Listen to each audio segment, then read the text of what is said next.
I always wonder if I could hold the attention of an audience after not preaching very often. So I had that picture taken the last time I preached. And I think you're misinterpreting that. That's the picture of a man who totally trusts me when I'm preaching. On a more serious note, what I'd like to talk with you about for a few minutes this morning, you can take that picture down, please, is this. If God cares, why doesn't he do something? I think we all ask that question, or want to, and maybe afraid to ask it. I have asked the question more than once in my life. If God cares, why doesn't he do something? I want you to look with me at four little verses in an event that occurred in the life of Jesus that I think addresses that very question. If God cares, why doesn't he do something? It's from Luke chapter 8. One day Jesus said to his disciples, "Let us go over to the other side of the lake." So they got into a boat and set out. And as they sailed, he fell asleep. A squall came down on the lake so that the boat was being swamped, and they were in great danger. The disciples went and woke him up, saying, "Master, Master, we're going to drown." He got up and rebuked the wind and the raging waters. The storm subsided, and all was calm. "Where is your faith?" he asked his disciples. In fear and amazement, they asked one another, "Who is this? He commands even the winds and the water, and they obey him." I want you to think with me a little bit, kind of outside the box, about how that event occurred and what led up to it. It was the time in Jesus' life when his schedule grew busier and busier with every sunrise. If he had been the kind of person who kept a day timer, it would have become too full to even close. If he had a Facebook page, it would have suddenly become so full that it was impossible to manage. And accompanying the increasing frenzy that comes with increasing popularity was the impending horror of the cross. You think about what his life has been like. Sitting around countless campfires with 12 stubborn disciples night after night, revealing the mysteries of the kingdom, spending his days teaching and healing and casting out demons, performing miracles, putting up with obnoxious Pharisees. All of that combined has just drained his emotions and his energy, and simply put, he is exhausted. And so it's time for a break from the pull of the clamoring crowd. And so he tells the 12 to get in a boat and let's cross the Sea of Galilee where I can rest. And as they row, he sleeps on a cushion in the stern. He is rocked by the idle rhythm of the waves. He's fanned by the gentle ocean or sea breeze. It's just welcome rest that he so desperately needs. And then it hits. One of those infamous storms on the Galilean Sea. The Sea of Galilee is located in a basin that is surrounded by mountains, and it is quite susceptible to sudden, violent storms. Cool air from the Mediterranean is drawn down those narrow mountain passes, and that cool air clashes with the hot air that's hot and humid that lies over the lake, the sea, which is 600 feet below sea level. And when that happens, almost instantly, the sea can turn violent, as it did on this occasion. This restful Sea of Galilee, tranquil most of the time, suddenly becomes a turbulent enemy for 12 men who have rowed with all of their might, and they too are now exhausted. You can see the hair on their arms getting this strange sensation from electricity that fills the air. Lightning is illuminating large increasing waves, and thunder makes veteran seamen duck. Wave after wave bursts over the side of that small fishing boat, and with every wave, more water is sloshed into the boat, and simply put, those 12 men just don't understand why that's happening.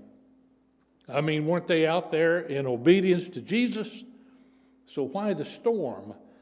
Had he intentionally led them into a storm? Are they going to drown? If Jesus is in the boat with you, shouldn't you expect peace and tranquility and smooth going? And so here are 12 men who are soaked and shivering and terrified to the core, and they wonder if the next wave will be the one that takes them all under. In panic, every one of them is either rowing or bailing. Everybody in the boat is rowing or bailing. Everybody, that is, except Jesus, who is sound asleep in the storm. And so 12 men, somewhat bewildered at his ability to sleep in the storm, wake him up. And Mark says that they chastised him when they woke him. Mark says that they said to Jesus, "Don't you care that we perish?" And that's our question this morning. If God cares, why doesn't he do something? Don't you care that we perish? And in one of the most amazing moments in all of Scripture, Jesus speaks to an inanimate object. And that inanimate object obeys him as if it were a person. And Mark tells us exactly what Jesus said as he rebuked the furious wind and the raging waves. He said 3 words: "Peace, be still." And the result was instant, dead calm. Well, those 24 eyes have seen amazing things over the last 3 years as they watched Jesus. They have seen crippled legs made strong. They have seen blind eyes given sight. They have seen demons ordered about like servants. But never, never have they ever seen anything as undeniably done by God as this moment in a storm. The storm calmed as ordered. And now for the second time they were afraid. They first were afraid of the storm, but their new fear was engendered by the sudden awareness of being in the presence of a power greater than a fierce storm. And so they ask the haunting question, who is this? We thought we kind of knew who he was. Who is this? Well, all of what I just shared with you is either just another nice Bible story with a little bit of imagination thrown in, or it is a command from God himself for you to do a turnaround in your life. A command from God for you to turn from doubt to faith. A command from God for you to turn from a life of token service to a life of total commitment to Jesus Christ. If Jesus can still the storm, then he can empower you for your journey of commitment. So here's the question of the hour. Is today the day you are going to quit just believing in God and start trusting in him? Is today the day that you're going to stop just believing in God and start trusting him? I want to remind you of some of your own questions. I suspect you have asked some of these questions, probably not all, but some of them. Maybe you have asked, can God cure an incurable disease? Where's your faith? Maybe you have asked, can God restore dignity to a life that has been lived in disgrace? Where is your faith? Maybe you have asked, can God repair a permanently damaged marriage? Where is your faith? Maybe you've asked, can God bring peace to a grieving heart? Where is your faith? Maybe you've asked, can God give purpose to a life that has lost its purpose? Where is your faith? Maybe you've asked, can Jesus bring joy to a depressed spirit? Where's your faith? Maybe you have asked, can Jesus forgive someone who has sinned in the ways that you have sinned? Where is your faith? Maybe you have asked, can Jesus still calm storms? Where is your faith? And maybe you've asked, can Jesus calm the intense storm in your life right now? Where is your faith? May God give you the faith to see that Jesus still cares if his people feel they're about to drown. I hold up to you this morning the same Jesus who could stop a storm with 3 words, peace, be still. The same Jesus who created this world with 4 words, such as, let there be light. And there was light. If he brought light to a world before there was a sun or a moon or stars, can he not bring light into a life that is darkened by sin or tragedy? If he calmed a storm with 3 little words, can he not give you the peace that passes understanding? Max Lucado wrote a little parable that I think really makes the point. It's a really neat parable. It's brief. Let me share it with you. Once there was a man who dared God to speak. Burn the bush like you did for Moses, and I will follow. Collapse the walls like you did for Joshua, and I will fight. Still the waves like you did on Galilee, and I will listen. And so the man sat by a bush near the wall, close to the sea, and he waited for God to speak. And God heard the man, and so God answered. He sent fire, not for a bush, but for a church. He brought down a wall, not of brick, but of sin. He stilled the storm, not of the sea, but of a soul. And God waited for man to respond. And he waited, and he waited, and waited. But because the man was looking at bushes and not hearts, bricks and not lives, seas and not souls, he decided God had done nothing.